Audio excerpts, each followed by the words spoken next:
Section 10.2.2 is titled Angles and Arcs, and we're going to answer the question, what is the relationship? Question 10.62 is titled Parts of a Circle, Part 2. To determine the circumference of Earth, Eratosthenes used an angle that had its vertex at the center of the circle. Like the angles and polygons that you studied in Chapter 8, this angle is called a central angle. Part A, an arc is a connected part of a circle. Every central angle has a corresponding arc. For example, in circle T at right, angle STU is a central angle and corresponds to arc SU. Since the measure of a central angle helps us know it's part of the whole 360 degree of a circle, its arc can also be measured in degrees. Thus, the measure of an arc is defined to be equal to the measure of its corresponding central angle. Examine the circle above. What is the measure of arc SU, written as the measure of arc SU, and what is the measure of arc SZU? Show how you got your answer. Because SU is the same as the central angle, they're both 40 degrees. The central angle is 40 degrees and arc SU is 40 degrees. Then they want the measure of the major arc SZU. So SZU goes this direction. So instead of going from here to here, we're going all the way around except for that little 40 degree portion. So we take a full circle 360, subtract the 40, that is the minor arc SU, and we should get a measure of 320 degrees. Part B says, when Eratosthenes measured the distance from Syene to Alexandria, he measured the length of an arc. The distance is called arc length and is measured with units of length like centimeters or feet. One way to determine arc length is to wrap a string about a part of a circle and then to straighten it out and measure its length. However, if a figure is not drawn to scale or it is too large to measure directly, then you must calculate the arc length by using other information. Calculate the arc length of arc SU above if the radius of circle T is 12 inches. So the arc length formula is basically going to be the same as the circumference, which is 2 pi r. But then we're going to multiply it by whatever angle measure they give us out of a total of 360. So for the circle up here, it's going to be 2 times pi times 12 inches, which is the radius they gave us. And the angle measure they gave us was 40 out of 360. So we're going to plug that into a calculator, and it's going to look like this. 2. I'm going to use the pi button. Instead of typing in 3.14, I'm going to multiply that by 12.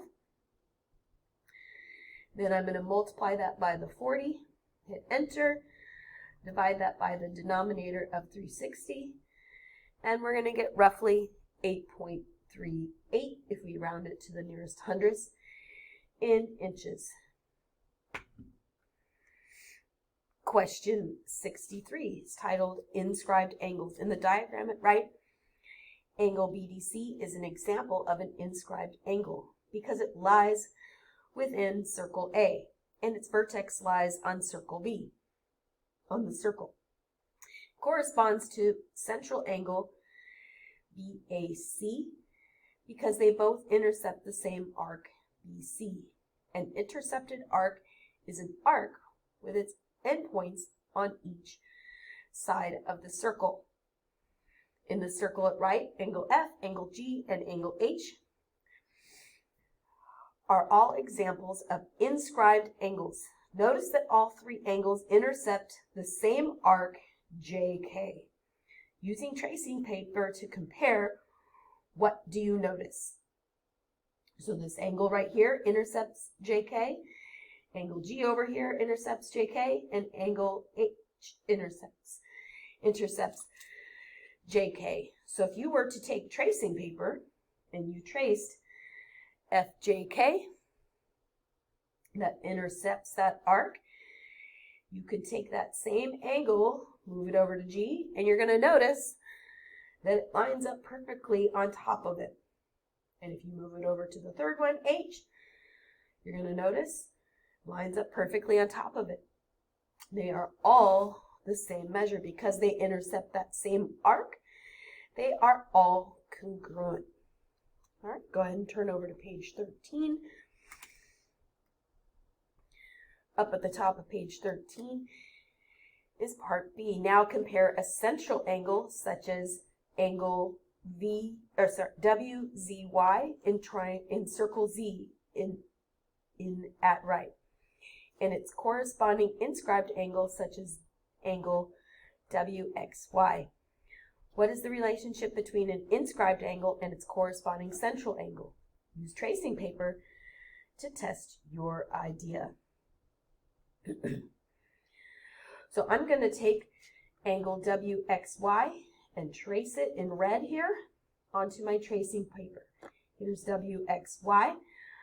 I want to see its relationship to the central angle. Well, it's not, it looks like it's about half of it. So if we come back down and retrace it in green, WXY again, I would have two of those angles. So once in red, once in green. But now I move it up to the central angle. I'm going to notice that this side, the WX, and then the XY match perfectly. So that means that the measure of an inscribed angle is half of the measure of its corresponding central angle.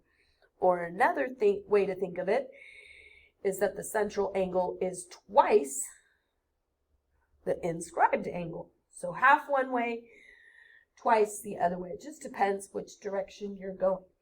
So you can use your tracing paper and see if it's half or if it's double by just tracing it and then moving it and matching it up. That's what you're going to do with your teams of 4 for question 64. It says in problem 63, you found the measure of an inscribed angle was half the measure of its corresponding central angle. In the cases you tested, later you will prove that this is always true, and since the measure of the central angle always equals the measure of its intercepted arc, then the measure of the inscribed angle must be half the measure of its intercepted arc. Examine the diagrams below. What are the measures of the indicated angles or arc? If a point is labeled C, assume that it's the center of the circle. So for each of these, you're going to figure out if the indicated angle, sometimes they just give you X, sometimes they give you X, Y, and Z, sometimes they give you X and Y. So you're going to see if it's half or double. If you need to use your tracing paper, that's fine. But after a while, you'll be able to tell just by looking at it if it's inscribed or central. Then when you're done, you can start the homework assignment for section 10.2.2.